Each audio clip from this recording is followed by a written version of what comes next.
Mgonjwa hapa shehe. Shehe, basi wewe uhudumiwe. Nitahudumiwa vipi wakati siumwi?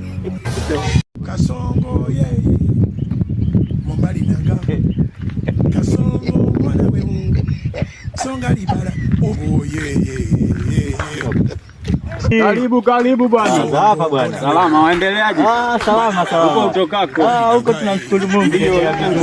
Sawa. Una habari gani? Huko wazima. Ndio. Wazima. Nifika hapo shehe. Hapa ndio nyumbani. Bwana.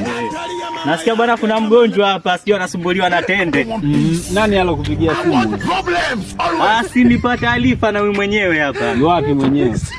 Sasa sijajua hapa ni ambapo nitakuta vijana hapa. Vijana ndio lazima tujachiwa taarifa.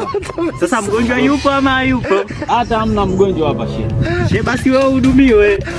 Nitahudumiwa vipi wakati siumwi? Sasa shehe, hapa inabidi nikuachie dawa. Upate dawa. Dawa ya nini shehe? Shehe, kwani wewe si waumwi? Siumwi. Kuna siku utakuja kuumwa bwana. Siondoi maradhi shehe. Labda siondoi maradhi shehe. Shehe, ungepata dawa. Hapana. Kwa dawa kwa kweli shehe ondoka nazo. Kwa dawa bila kupima shehe. Ungeonja. Tunaruhusu kuonja dawa. Dawa hizi shehe azionje. Si ndio daktari? Mimi unabishana na daktari. Mimi daktari uone sweta hili. Hili si la barabarani shehe hili. Ili la daktari. Barabarani shehe hilo. Shehe, unapata dawa. Shehe kwa dawa mimi sichukui. Dawa shehe.